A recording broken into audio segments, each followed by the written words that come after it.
Pendant des années, personne ne sut avec certitude ce qui se passait derrière les portes du Berghof.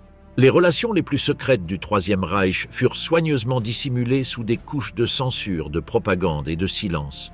Seuls des fragments épars survécurent, ordonnances médicales codées, lettres interceptées, photographies jamais publiées. Eva Braun n'était pas seulement la maîtresse du dictateur. Son rôle, son influence et ses conversations intimes avec Hitler furent enterrés avec eux en 1945. Mais les dossiers révélés des décennies plus tard racontent une histoire différente, une histoire troublante. Que révèlent réellement ces documents? Quels secrets sexuels étaient cachés sous le régime nazi? Et pourquoi tant de témoins ont-ils choisi de garder le silence? Le Führer caché, l'intimité interdite d'Hitler. Les dossiers médicaux confisqués au docteur Theo Morell en 1945 contiennent des références énigmatiques qui éclairent l'un des secrets les plus troublants du Troisième Reich. Parmi les prescriptions courantes et les diagnostics conventionnels figurent des traitements pour des dysfonctionnements liés à des activités intimes inhabituelles que le Führer exigeait de plus en plus fréquemment. Bien que rédigés dans un langage médical euphémique, ces documents suggèrent que la sexualité d'Adolf Hitler fonctionnait selon des schémas profondément anormaux qui trouvaient non seulement satisfaction, mais aussi une validation systématique chez Eva Braun. August Kubizek, compagnon de jeunesse d'Hitler, a décrit des décennies plus tard des épisodes révélateurs de leur adolescence commune à Linz. Masturbation compulsive alternant avec des périodes de célibat fanatique, obsession érotique pour des femmes inaccessibles comme sa nièce Gélie Robal, et incapacité persistante à établir un contact physique normal avec des femmes de son âge. Ces schémas se sont cristallisés lors de son ascension politique, lorsqu'il a transformé son dysfonctionnement sexuel personnel en un outil de charisme public. La stratégie du célibat politique exclusivement allemand n'était pas purement propagandiste.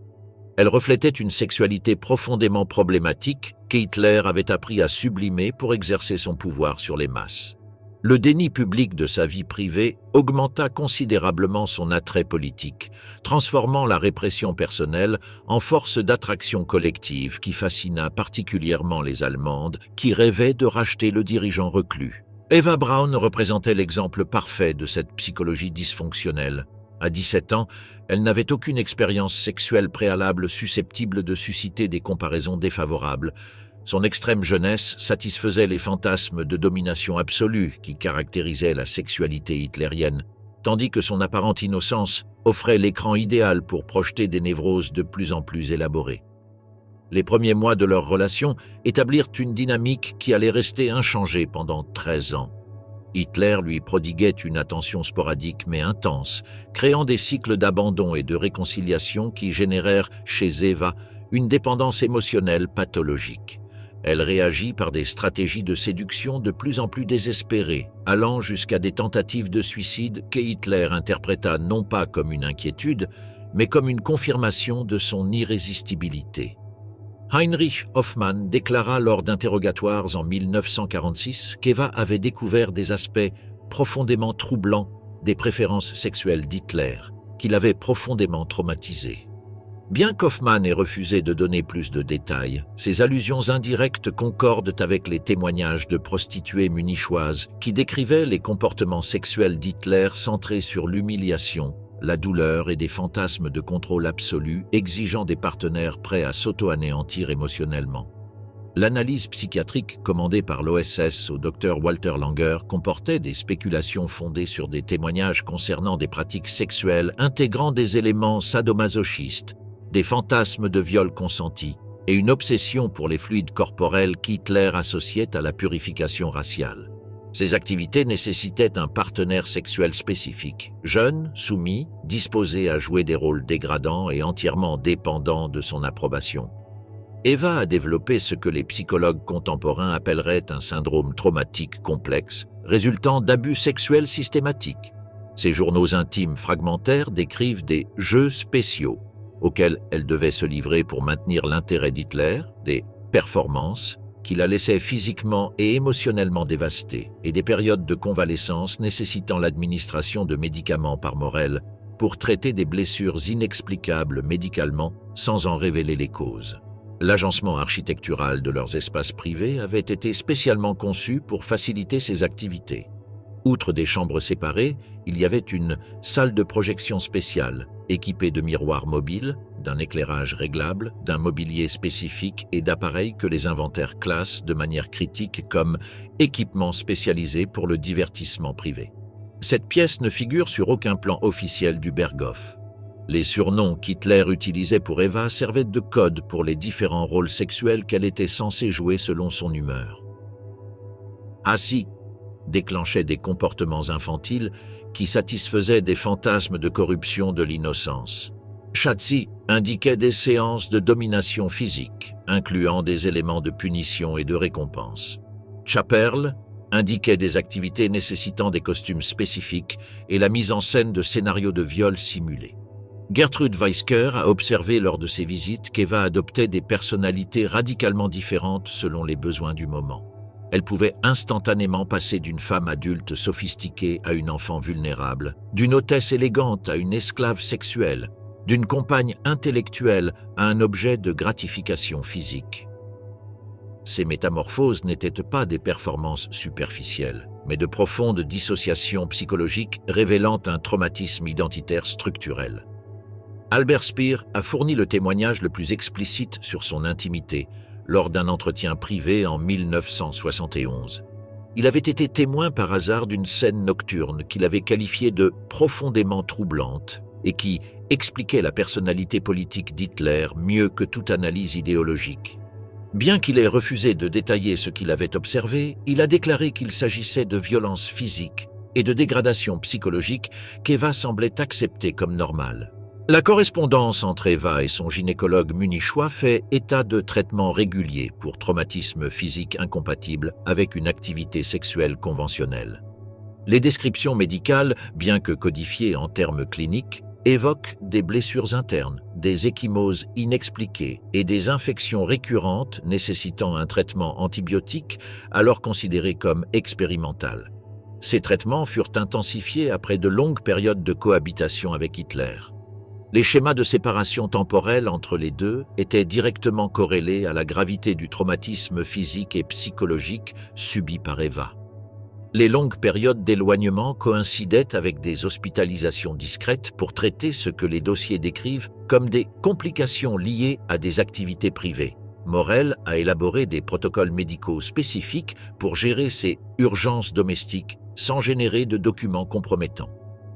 L'absence de grossesse pendant 13 années de relations sexuelles actives a traditionnellement été attribuée à une décision consciente d'éviter d'avoir des enfants.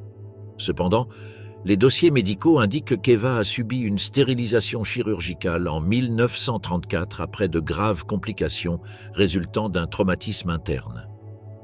L'intervention a été pratiquée par Morel sous le prétexte d'une chirurgie abdominale préventive, afin d'en dissimuler la véritable nature. En Ève, Hitler avait trouvé la partenaire sexuelle idéale pour ses besoins psychopathologiques, une femme qui interprétait la douleur comme de l'amour, la dégradation comme un privilège et l'autodestruction progressive comme la preuve d'un dévouement exceptionnel. Leur relation fonctionnait comme un laboratoire privé où il expérimentait les fantasmes de contrôle absolu qu'il appliquerait plus tard à une échelle génocidaire contre des populations entières. La sexualité dysfonctionnelle du couple n'existait pas indépendamment de l'idéologie nazie. Elle en constituait l'expression la plus intime. La même dynamique de domination, de déshumanisation et d'annihilation de l'autre qui caractérisait l'Holocauste se manifestait en miniature dans leur chambre. Eva n'était pas la victime accidentelle d'un homme puissant, mais un laboratoire vivant où Hitler perfectionnait les techniques de destruction systématique qu'il allait appliquer à des millions d'êtres humains. Sa mort définitive aux côtés d'Hitler représentait l'aboutissement logique d'une relation fondée sur l'anéantissement mutuel. Elle n'était pas morte par amour, mais comme l'aboutissement d'un processus d'autodestruction sexuelle commencé en 1929 et qui avait atteint son expression ultime dans le cyanure du bunker de Berlin. Son suicide marquait l'apogée d'une relation qui avait été, dès ses débuts, une forme raffinée de violence intime, appliquée avec une précision chirurgicale pendant 13 ans. Eva Braun, l'adolescente qui a séduit le dictateur. Le dossier médical scolaire d'Eva Anna Paula Braun, archivé à Munich depuis 1925, décrit une adolescente de 13 ans présentant des symptômes précurseurs de ce que la psychologie moderne appellerait un trouble de la personnalité narcissique avec tendance dissociative. Les religieuses du couvent ont recensé des comportements tels que la manipulation systématique de camarades féminines vulnérables, des épisodes d'exhibitionnisme lors d'exercices physiques et ce qu'elles ont qualifié de séduction délibérée d'autorité masculine. Ces comportements ne représentaient pas les bêtises habituelles d'une adolescente, mais plutôt les premières manifestations d'une sexualité précoce et manipulatrice. Eva avait découvert que son attrait physique pouvait se traduire par des privilèges sociaux, développant des techniques de séduction qu'elle allait plus tard appliquer, avec des conséquences historiquement dévastatrices. Sa précocité sexuelle fonctionnait comme un outil de pouvoir social dans un environnement où les jeunes femmes manquaient d'autorité formelle. La maison familiale des Schwabing offrait le contexte idéal au développement de ces pathologies. Friedrich Braun avait évolué des positions catholiques libérales vers un autoritarisme nationaliste qui préfigurait ses sympathies futures pour le nazisme. Franziska incarnait une religiosité répressive qui sexualisait le péché de manière obsessionnelle tout en prêchant l'impossible pureté féminine.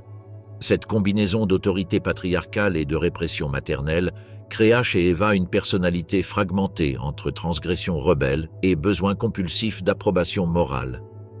Les dossiers disciplinaires du pensionnat de Simbach font état de multiples incidents révélant l'évolution de sa personnalité vers des schémas qui caractériseraient sa relation adulte avec Hitler.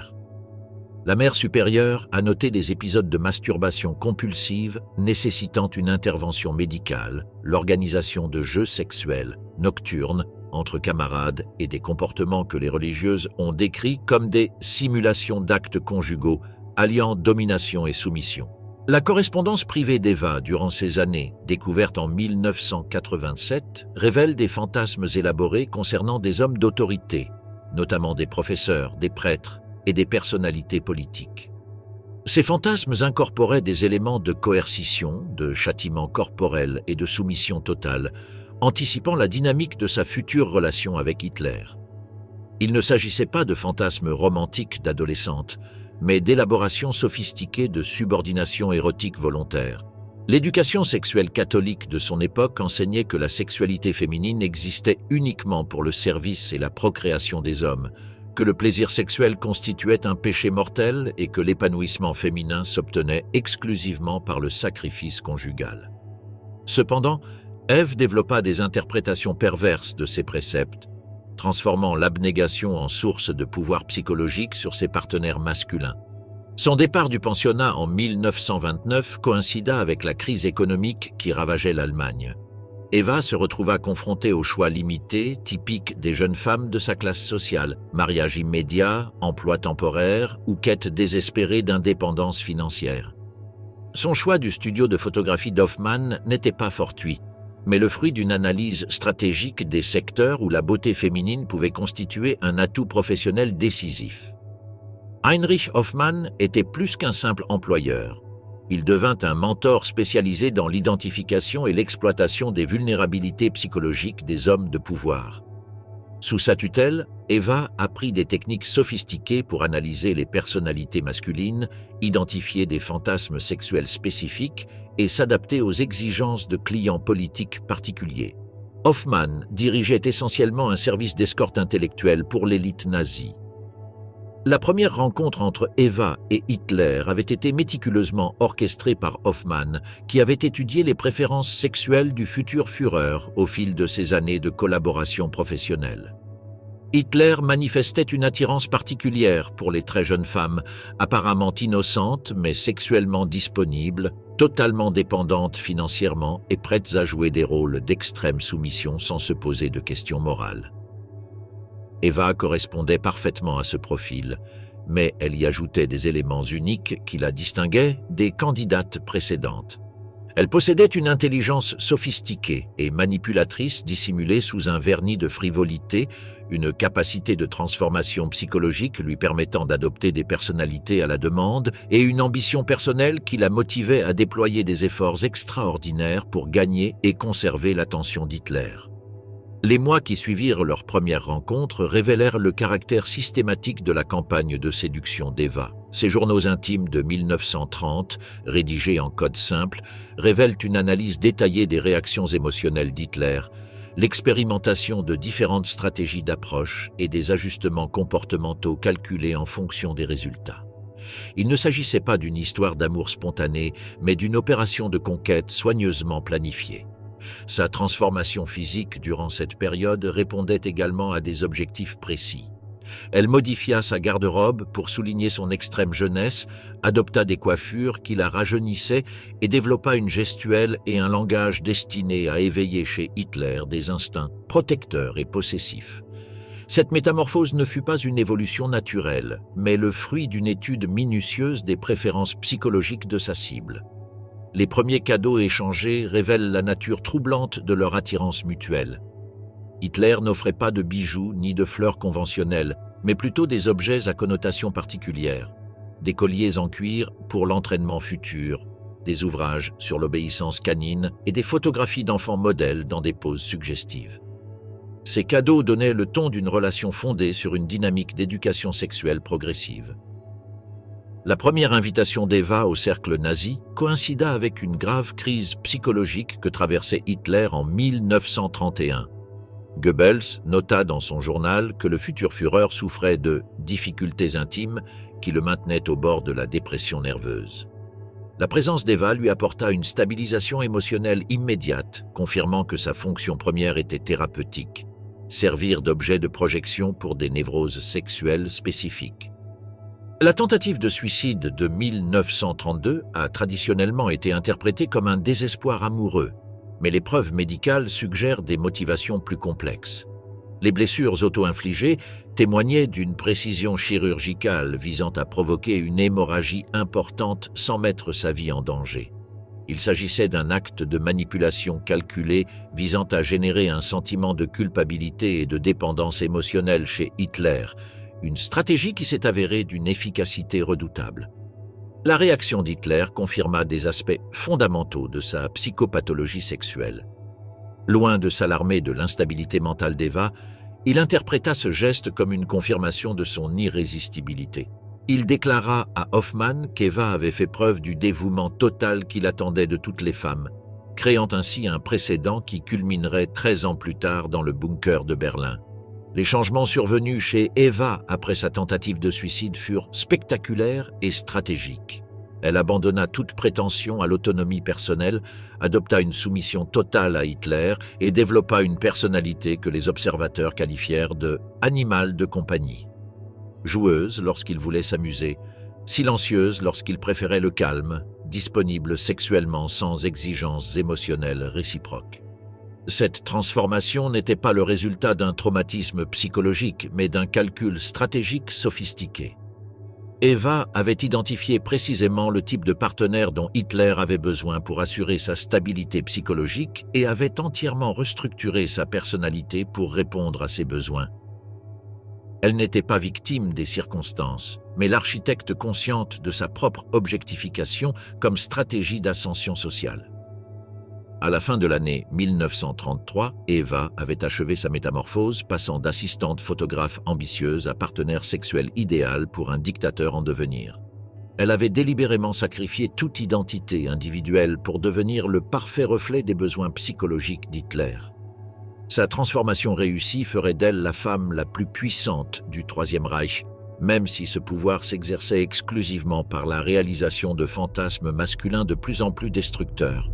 La forteresse secrète, la vie cachée au Berghof. Les plans architecturaux déclassifiés du Berghof révèlent l'existence d'une infrastructure souterraine jamais mentionnée dans les documents officiels. Des tunnels reliant la résidence principale à des bâtiments annexes destinés à des fonctions spécifiques. Ces structures comprenaient des laboratoires photographiques pour le développement de documents sensibles, des salles de projection équipées d'équipements spécialisés et ce que les documents qualifient de manière euphémique d'appartements pour invités spéciaux équipés de systèmes de surveillance audio. Ce réseau souterrain transformait le Berghof en un lieu plus complexe qu'une simple résidence alpine. Il servait de centre opérationnel pour des activités exigeant une discrétion absolue. Eva gérait ce système avec une efficacité professionnelle, coordonnant les plannings, gérant le personnel spécialisé et conservant des enregistrements détaillés de toutes les activités se déroulant dans les espaces secrets. Les routines quotidiennes commençaient à 5 heures du matin par des séances de conditionnement physique supervisées par des instructeurs SS formés à des techniques spécialisées. Ces entraînements allaient au-delà des objectifs esthétiques et incluaient une préparation corporelle spécifique. Augmentation d'une souplesse extrême, développement de la résistance à la douleur et ce que les dossiers classent comme conditionnement pour les activités de performance. Les instructeurs effectuaient des évaluations mensuelles qui étaient archivées avec les rapports médicaux de Morel. Le personnel du Berghof opérait selon une hiérarchie d'accès reflétant le niveau de connaissance des activités les plus compromettantes. Le cercle extérieur entretenait les jardins et les structures visibles sans interagir avec Eva ou Hitler. Le cercle intermédiaire comprenait le personnel de maison bénéficiant d'un accès limité et signant des accords de confidentialité stricts. Le cercle intérieur, composé de moins de 10 personnes, bénéficiait d'un accès complet et était directement impliqué dans les opérations sensibles.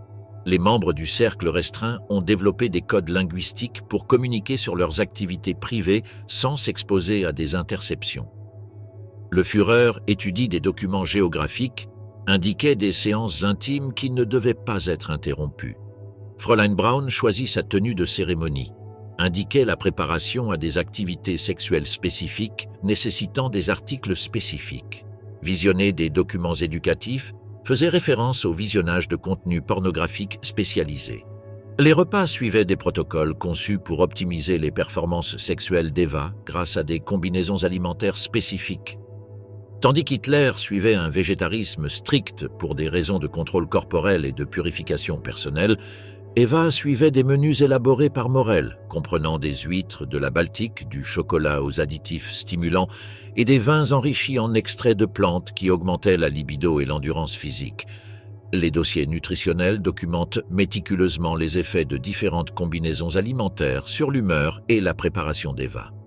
Morel avait établi des corrélations scientifiques entre des apports spécifiques et les performances sexuelles, ajustant constamment le régime alimentaire aux exigences d'une intimité planifiée. Cette approche médicale de la sexualité reflétait la mentalité expérimentale qui caractérisait tous les aspects du régime nazi. Les soirées s'articulaient autour de tests qu'Eva organisait pour les épouses des dirigeants nazis. Ces événements fonctionnaient comme des opérations d'espionnage domestique, où elle recueillait des informations sur la dynamique familiale, les relations conjugales et les vulnérabilités personnelles, qu'elle partageait plus tard avec Hitler à des fins de manipulation politique. Les invités comprenaient implicitement qu'ils participaient à une surveillance mutuelle déguisée en rencontres élégantes. Ces rassemblements constituaient également une démonstration sophistiquée du pouvoir économique issu d'un pillage systématique. Eva exposait des bijoux confisqués à des familles juives déportées, portait des robes confectionnées à partir de tissus volés dans les pays occupés et servait des repas préparés avec des ingrédients exotiques obtenus grâce à un pillage organisé. Les participants célébraient implicitement les bienfaits matériels du génocide, sans le mentionner explicitement. Les divertissements du soir comprenaient des projections de films spécialement commandés, mêlant propagande politique et contenu érotique explicite. Hitler avait financé la production de films uniques mêlant scènes de domination sexuelle et symbolisme nazi, créant ainsi une pornographie idéologique qu'il utilisait à la fois pour l'excitation personnelle et l'endoctrinement. Eva a été la conservatrice de cette collection, sélectionnant des documents en fonction de l'état psychologique d'Hitler et du contexte politique du moment. Lors des crises militaires, elle choisissait des films mettant l'accent sur l'autodestruction et le sacrifice. En période de triomphe, elle privilégiait des contenus célébrant la domination absolue et l'humiliation des ennemis. Sa compréhension de la psychologie d'Hitler lui a permis de manipuler son état émotionnel grâce à des stimuli visuels calculés. Ces célébrations spéciales ont révélé des aspects profondément pervers de la vie sociale nazie.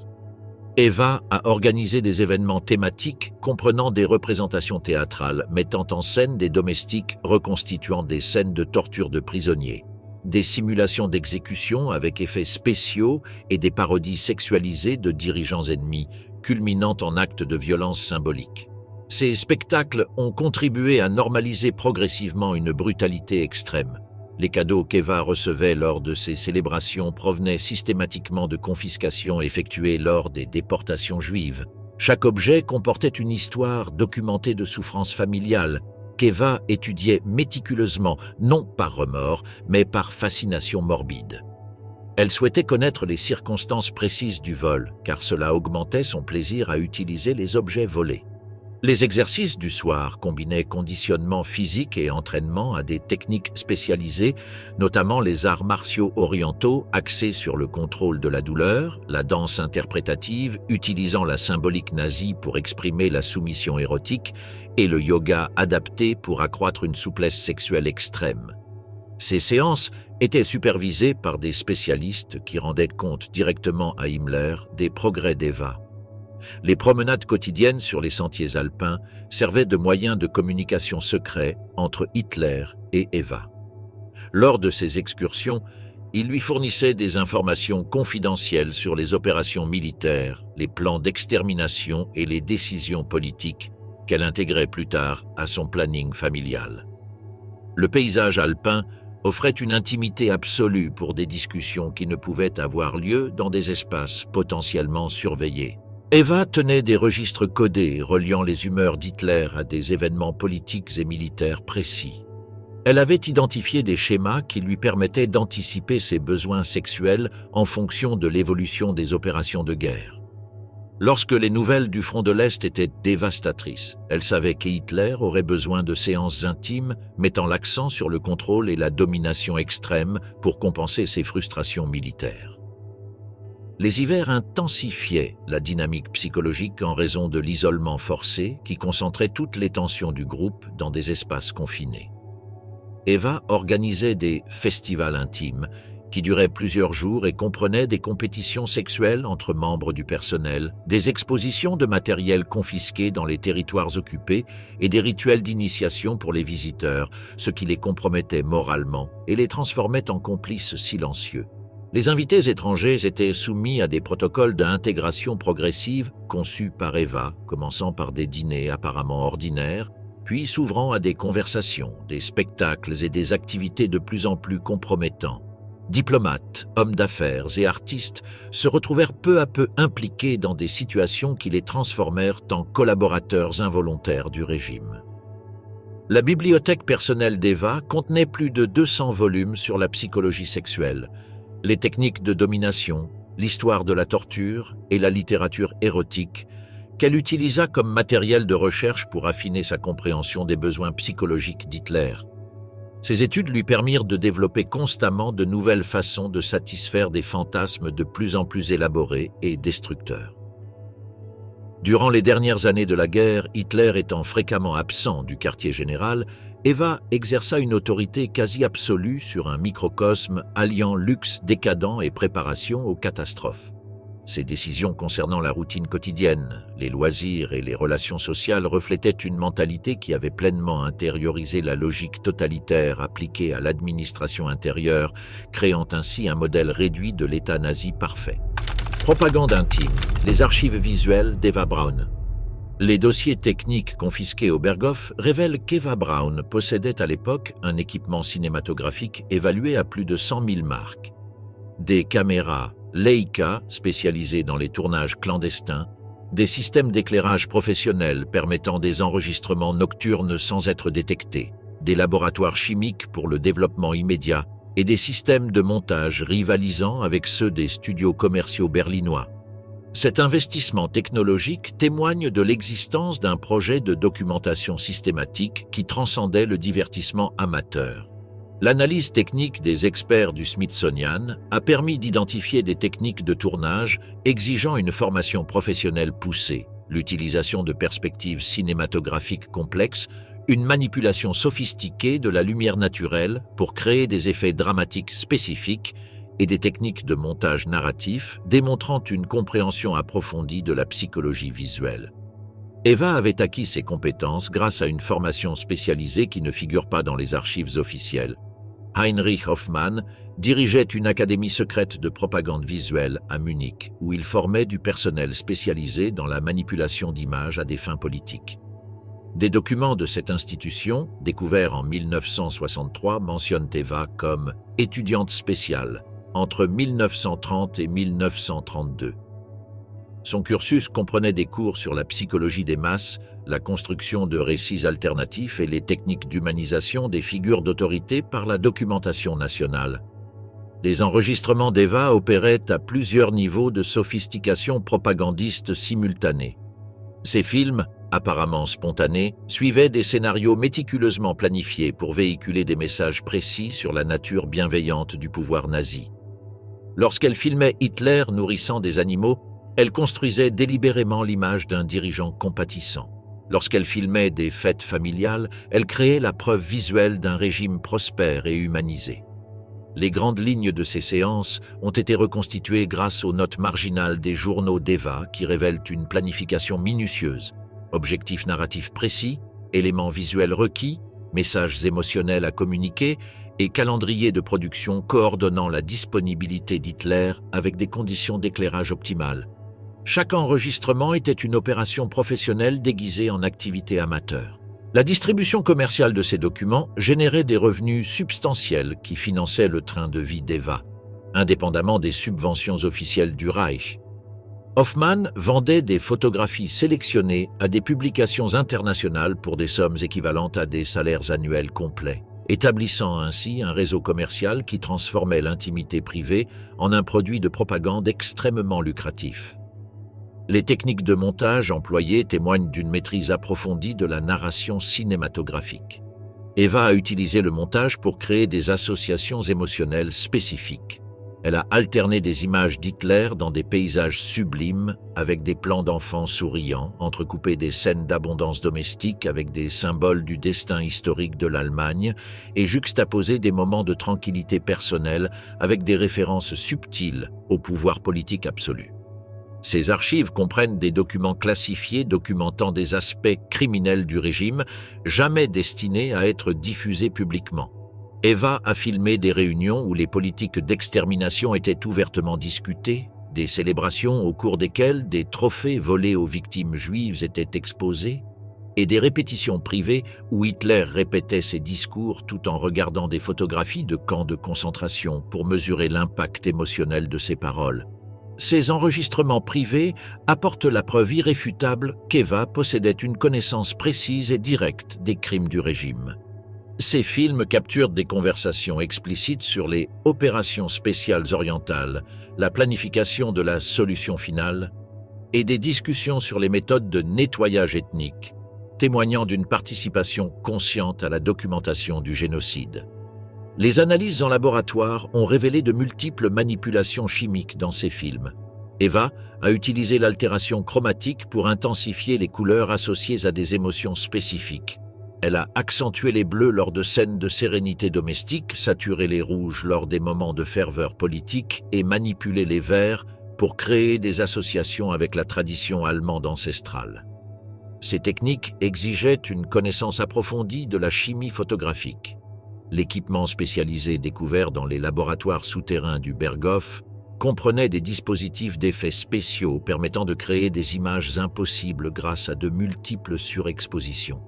Eva a réalisé des photographies où Hitler apparaissait entouré de halos lumineux, où les paysages alpins prenaient des allures surnaturelles et où les symboles nazis s'intégraient organiquement aux éléments naturels pour suggérer une prédestination cosmique. Parallèlement, Eva produisit une collection de films érotiques dans lesquels elle jouait elle-même, qui servirent de cadeaux privés à Hitler. Ces enregistrements, découverts dans les coffres-forts du bunker de Berlin, dépeignent des fantasmes sexuels précis, incluant domination, humiliation et symbolisme politique. Les films étaient éclairés par des professionnels, montés avec des bandes sonores spécialement composées et produits avec une qualité technique supérieure aux productions commerciales contemporaines. Le réseau de distribution internationale qu'Eva a mis en place vendait ces images à des collectionneurs privés dans des pays neutres pendant la guerre, générant ainsi des devises étrangères qui finançaient l'acquisition d'équipements spécialisés et de matériaux de luxe inaccessibles sur le territoire nazi. Ces transactions s'effectuaient par l'intermédiaire d'intermédiaires suisses, garantissant l'anonymat des acheteurs comme des vendeurs. Les registres comptables montrent qu'Eva a accumulé plus de 2 millions de marques entre 1935 et 1945 uniquement grâce à la commercialisation de ses images. Cette fortune personnelle a fait d'elle l'une des femmes les plus riches d'Allemagne, avec un patrimoine surpassant celui des industriels établis et des aristocrates traditionnels. Sa fortune provenait entièrement de l'exploitation commerciale de son accès privilégié au pouvoir totalitaire. En 1944 et 1945, alors que la défaite allemande devenait inévitable, Eva intensifia considérablement sa pratique cinématographique avec une urgence presque désespérée. Les enregistrements de cette période témoignent d'une détérioration technique, mais d'une intensité émotionnelle croissante, comme si elle cherchait obsessionnellement à préserver un monde voué à disparaître. Ces derniers films intègrent des éléments de documentation historique délibérés. Ces derniers enregistrements incluent des images systématiques de réunions de crise, de discussions sur la reddition et de moments de désespoir parmi les dirigeants nazis. Ces documents suggèrent qu'Eva comprenait la valeur historique de ses archives et était prête à négocier sa survie en offrant des documents exclusifs aux puissances alliées comme monnaie d'échange pour obtenir la clémence. Le sort de ces archives après 1945 reflète la complexité morale de leur héritage. Les films furent répartis entre les services de renseignement américains, britanniques et soviétiques. Certaines bobines furent délibérément détruites pour empêcher toute utilisation à des fins de propagande, tandis que d'autres furent tenues secrètes pendant des décennies afin de protéger l'identité des collaborateurs apparaissant dans les enregistrements. La restauration numérique réalisée dans les années 1990 a permis une analyse approfondie aux résultats troublants. Les images ont humanisé l'auteur de l'Holocauste, le montrant capable d'expression domestique normale tout en ordonnant le génocide. Cette documentation visuelle d'un mal banalisé a suscité des débats éthiques sur l'opportunité de préserver des documents susceptibles d'inspirer la réhabilitation posthume des criminels nazis. Les innovations techniques développées par Eva ont profondément influencé les stratégies contemporaines de manipulation visuelle politique. Ces méthodes d'humanisation de l'autoritarisme, de normalisation de la violence d'État et de commercialisation de l'idéologie par l'esthétique domestique ont anticipé les techniques utilisées par les régimes contemporains pour construire une légitimité populaire grâce à une propagande visuelle sophistiquée. L'analyse forensique de ces caméras a révélé des expériences avec des technologies stéréoscopiques et haute définition suggérant une collaboration avec des scientifiques allemands développant des applications militaires de techniques cinématographiques avancées. Eva participait activement à la recherche de nouvelles méthodes de manipulation visuelle qui transcendaient l'usage personnel pour devenir des outils de contrôle social de masse. Son héritage cinématographique constitue à la fois un document historique inestimable et un manuel opérationnel de techniques de propagande qui conservent une pertinence dangereuse. Les enregistrements d'Eva Braun démontrent comment une intimité apparemment innocente peut servir de véhicule à une idéologie totalitaire, transformant des moments privés en armes de manipulation collective, dont l'efficacité est dévastatrice précisément parce qu'elles semblent authentiques et spontanées. La complice silencieuse, Eva face à l'Holocauste. Le témoignage de Freda Wüsthof, traductrice personnelle d'Eva Braun entre 1941 et 1944, est resté classifié jusqu'en 1980-95 pour des raisons qui sont devenues évidentes lorsqu'il a finalement été déclassifié. Il démontrait l'implication directe et systématique d'Eva dans des opérations clés de l'Holocauste. Wüsthof a témoigné sous serment qu'Eva connaissait non seulement des détails précis du génocide, mais qu'elle avait également activement coordonné la sélection et la distribution des biens confisqués aux victimes juives assassinées. L'un des aspects les moins explorés de son engagement fut son rôle dans la standardisation esthétique des pillages nazis. Des documents découverts en 2003 aux archives fédérales allemandes montrent qu'Eva Braun participait à des comités informels organisés par Albert Speer pour déterminer quelles œuvres d'art confisquées devaient être préservées au titre du patrimoine du Reich.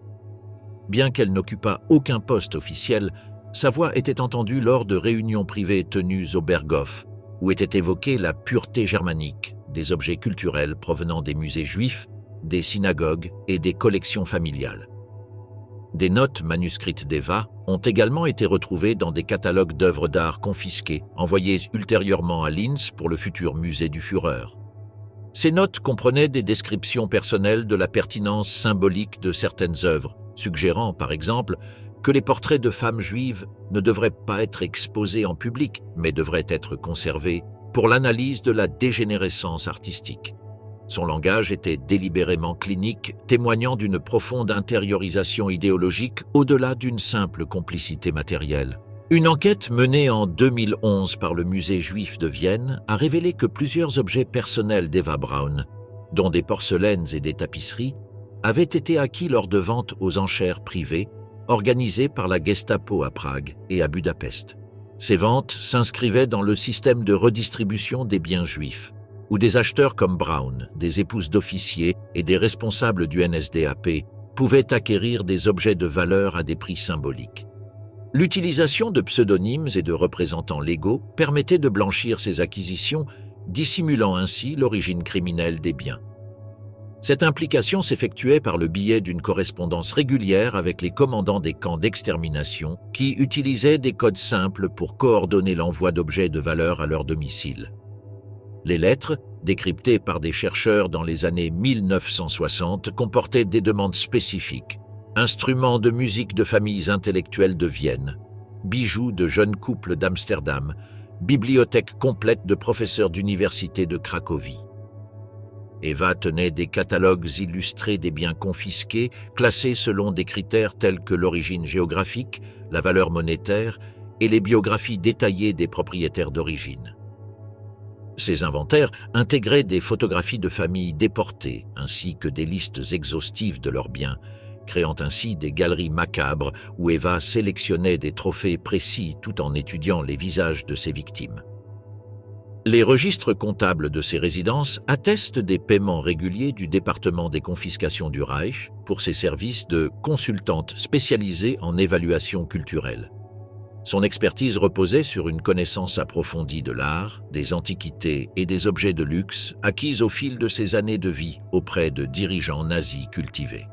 Elle a mis à profit cette éducation esthétique pour identifier les pièces les plus précieuses parmi les biens pillés. Des factures d'expédition conservées dans les archives militaires font état de l'arrivée hebdomadaire de colis spéciaux au Berghof, en provenance d'Auschwitz, de Buchenwald, de Bergen-Belsen et d'autres centres d'extermination. Ces envois allaient de petits objets à des meubles complets, en passant par des instruments de musique et des bibliothèques entières qu'Eva cataloguait elle-même selon des systèmes de classification qu'elle avait élaborés. Sa bibliothèque personnelle, reconstituée grâce à des inventaires partiels, contenait plus de 200 livres confisqués à des intellectuels juifs exécutés. Chaque volume comportait des ex-libris identifiant leurs propriétaires d'origine, professeurs, écrivains, médecins, artistes. Eva lisait systématiquement ces livres, annotant les marges de commentaires révélant une fascination morbide pour les vies brisées de ses victimes. Les journaux intimes d'Eva contiennent des références explicites et émouvantes aux opérations de nettoyage menées dans les territoires occupés.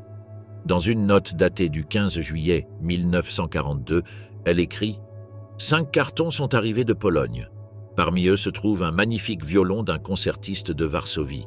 AH affirme que les doigts qui l'ont joué ne contamineront plus jamais la musique allemande.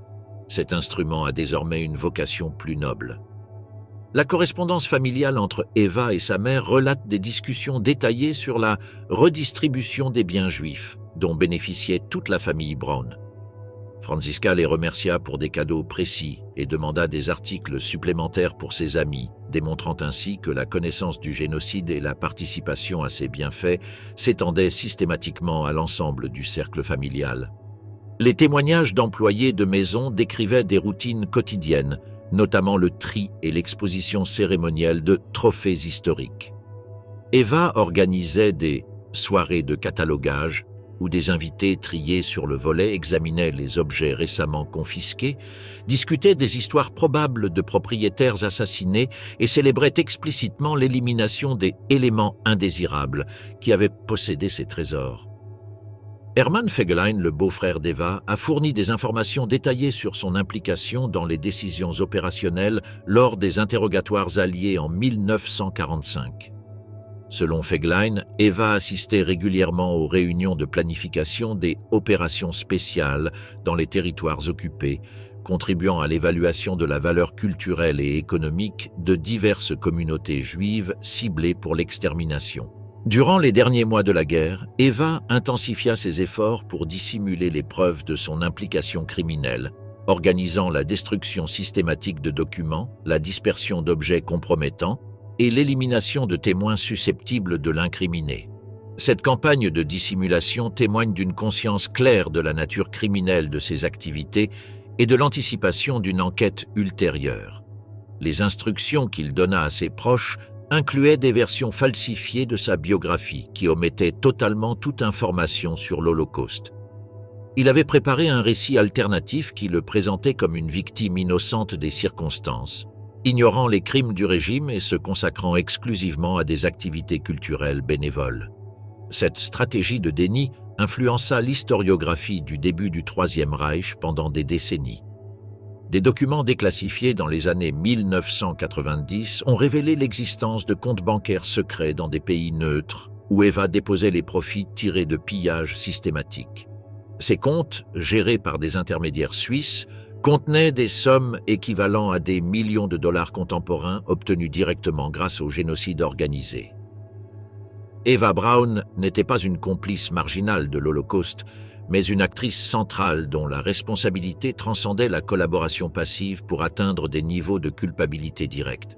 Sa participation, systématique, lucrative et enthousiaste, la plaçait parmi les principaux criminels de guerre du régime nazi, dont l'influence s'exerçait par des canaux intimes, mais n'était pas moins dévastatrice que les responsabilités officielles d'autres dirigeants. Le dernier pacte, mariage à la chute du Reich. Les transcriptions intégrales des conversations enregistrées dans le Führerbunker en avril 1945, déclassifiées par les archives du KGB, révèlent que la décision d'Eva Braun de rester aux côtés d'Hitler n'était pas un acte de dévouement romantique, mais l'aboutissement d'une stratégie de survie calculée qu'elle élaborait depuis des mois. Des dispositifs d'écoute soviétiques infiltrés lors de la construction du bunker ont capturé les derniers instants du Troisième Reich avec une précision dévastatrice. L'un des épisodes les moins connus de cette époque fut la tentative d'Hitler d'organiser un dernier dîner d'adieu pour ses plus fidèles collaborateurs, dont Eva Braun était la figure centrale. Le 22 avril 1945, en plein effondrement militaire, Hitler demanda un repas officiel avec la plus belle argenterie encore disponible.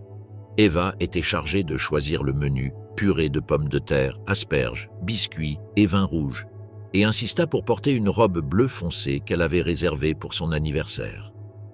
Durant ce dîner, Eva était animée, racontant des anecdotes personnelles et servant des boissons, comme s'il s'agissait d'une simple réunion sociale. Plusieurs témoins ont affirmé que son comportement déconcertait même les officiers les plus aguerris. Il est également significatif qu'Eva fut l'une des rares personnes qu'Hitler autorisa à entrer dans son cabinet privé sans prévenir. Contrairement à d'autres membres de son entourage, elle y avait pleinement accès, même lors des discussions militaires. Cela provoqua des tensions internes. Martin Bormann et Joseph Goebbels affirmèrent en privé que sa proximité perturbait le rythme du commandement. Cependant, Hitler insista pour la garder à ses côtés, symbole de loyauté et de stabilité émotionnelle. D'autre part, les notes personnelles de Heinz Ling, le valet d'Hitler, révèlent qu'Eva avait préparé un album photo avec des images soigneusement sélectionnées de ses années auprès du Führer, incluant des scènes de vie au Berghof, des voyages à Obersalzberg et des moments privés lors de campagnes politiques. Cet album fut scellé dans une valise et remis à Otto Günsche, avec la consigne précise de le cacher en cas de décès. Les enregistrements montrent qu'Eva avait établi des contacts secrets avec des agents soviétiques par l'intermédiaire d'intermédiaires durant l'hiver 1944-1945. Son plan initial prévoyait sa capture délibérée aux côtés d'Hitler pour devenir un témoin clé des Alliés et non sa mort avec lui. Elle avait préparé une documentation exhaustive sur les crimes du régime, y compris des preuves impliquant d'autres dirigeants nazis, dans l'espoir de négocier sa clémence grâce à des informations exclusives. Son arrivée à Berlin en avril coïncida avec l'effondrement définitif des communications extérieures, rendant tout contact avec les intermédiaires soviétiques impossible. Sans aucun moyen de coordonner une reddition planifiée, elle se retrouva prise au piège d'une situation imprévue. Elle ne pouvait fuir sans éveiller des soupçons fatals, elle ne pouvait communiquer avec les contacts alliés et elle dut faire face à la réalité. Hitler avait décidé de se suicider, ce qui la forçait à l'accompagner. Les transcriptions révèlent des conversations entre Eva et Magda Goebbels, au cours desquelles elles ont exploré des alternatives désespérées au suicide collectif. Magda avait identifié des voies d'évacuation utilisant des tunnels de service reliés aux égouts de Berlin.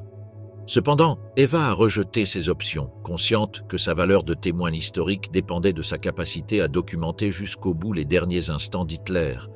Les dialogues enregistrés entre Hitler et Eva durant ces derniers jours révèlent une dynamique totalement différente des récits traditionnels. Eva n'exprimait aucune dévotion amoureuse, mais faisait systématiquement pression sur Hitler pour qu'il enregistre des aveux détaillés sur des crimes précis. Elle transformait les derniers moments intimes en interrogatoires déguisés en conversations romantiques. Les certificats de mariage retrouvés dans les archives du bunker contiennent des clauses supplémentaires jamais mentionnées dans les témoignages ultérieurs. Eva avait insisté pour que soient incluses des dispositions spécifiques concernant l'héritage des biens personnels, le contrôle des archives photographiques et l'autorisation explicite de remettre certains documents aux autorités alliées après sa mort.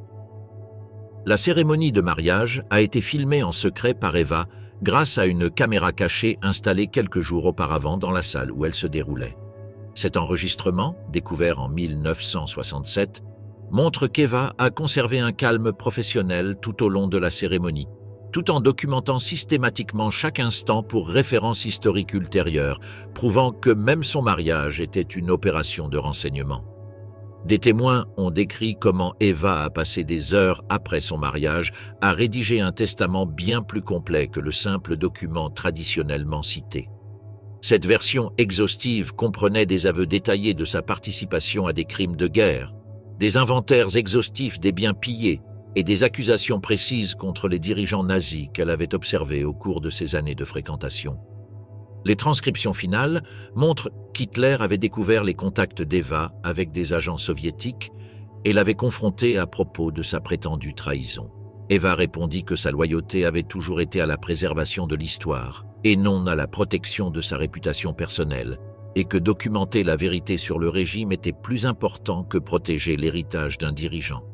La décision de procéder à un suicide collectif fut prise lorsqu'Eva réalisa qu'Hitler avait falsifié les capsules de cyanure qui lui étaient destinées. L'analyse médico-légale confirma que les capsules contenaient une combinaison de poisons à action lente qui aurait provoqué une agonie prolongée en guise de punition pour trahison. Hitler voulait s'assurer qu'Eva meure dans les souffrances de sa déloyauté révélée. Eva avait anticipé cette éventualité et obtenu de véritables capsules grâce à ses propres contacts. Les transcriptions retracent le moment où elle a découvert la trahison d'Hitler et a décidé de mettre son plan à exécution pour éviter la torture prévue, gardant le contrôle des circonstances et du moment de sa mort. Les dernières minutes enregistrées montrent qu'Eva a utilisé le temps restant pour détruire des documents susceptibles de compromettre des membres innocents de sa famille et des collaborateurs, tout en préservant soigneusement les preuves des crimes majeurs du régime. Son suicide était un acte calculé pour contrôler les informations qui survivraient aux recherches historiques ultérieures. Les instructions qu'il avait laissées pour la manipulation de son corps incluaient des méthodes de conservation spécifiques qui permettraient une identification médico-légale ultérieure. Il s'était secrètement coordonné avec le personnel du bunker pour suivre des procédures qui faciliteraient l'enquête alliée, notamment la conservation d'échantillons dentaires et la photographie des lieux. Les archives soviétiques confirment que les agents du NKVD ont effectivement récupéré des documents qu'Eva avait spécialement préparés pour eux. Des microfilms contenant des photographies de documents secrets, des enregistrements de conversations compromettantes et des témoignages écrits sur des crimes dont elle avait été témoin. Ces preuves ont eu une influence considérable sur les poursuites ultérieures contre les criminels nazis. L'enquête médico-légale a révélé qu'Eva avait consommé plusieurs substances, en plus du cyanure, une combinaison de stimulants et d'analgésiques qui lui aurait permis de rester consciente plus longtemps que d'habitude, lui permettant d'accomplir ses dernières tâches pendant que le poison faisait progressivement effet. Sa mort a été orchestrée afin de maximiser le temps disponible pour la documentation finale. L'analyse ADN a confirmé l'authenticité des restes attribués à Eva, tout en révélant la présence de matières organiques supplémentaires, suggérant la consommation de documents sur papier spécial lors de ces derniers instants. Elle avait détruit des preuves spécifiques jugées trop compromettantes pour la préservation historique. Les lettres, écrites dans les dernières heures de l'enquête et découvertes lors de fouilles en 1989, étaient adressées à des chercheurs des puissances alliées dont il avait obtenu les noms grâce à des contacts secrets. Elles fournissaient des informations détaillées sur l'emplacement de dossiers cachés, de comptes bancaires secrets et de collaborateurs susceptibles de servir de témoins supplémentaires. Sa stratégie posthume consistait à diffuser l'information par de multiples canaux afin que sa version influence la future historiographie nazie. Il avait préparé différents témoignages pour différents publics, une version destinée aux chercheurs soviétiques, une autre aux autorités américaines et une troisième aux historiens universitaires, chacune adaptée aux intérêts spécifiques de chaque destinataire. Les documents qu'il a conservés comprenèrent des preuves de l'implication d'hommes d'affaires, d'intellectuels et de chefs religieux dans les crimes du régime. Sa mort n'a pas mis fin à son influence, mais a plutôt marqué le début d'une campagne posthume de révélation planifiée, qui s'est poursuivie pendant des décennies grâce à la divulgation contrôlée de documents dissimulés dans de multiples lieux. Eva Braun est morte non pas en victime romantique, mais en architecte de sa propre immortalité historique, utilisant le suicide comme acte final d'un projet documentaire qu'elle avait systématiquement développé au fil des ans. Sa mort marquait l'aboutissement d'une stratégie visant à contrôler le récit historique même après sa mort physique, garantissant que sa version des faits influencerait la compréhension ultérieure du régime le plus criminel de l'histoire moderne.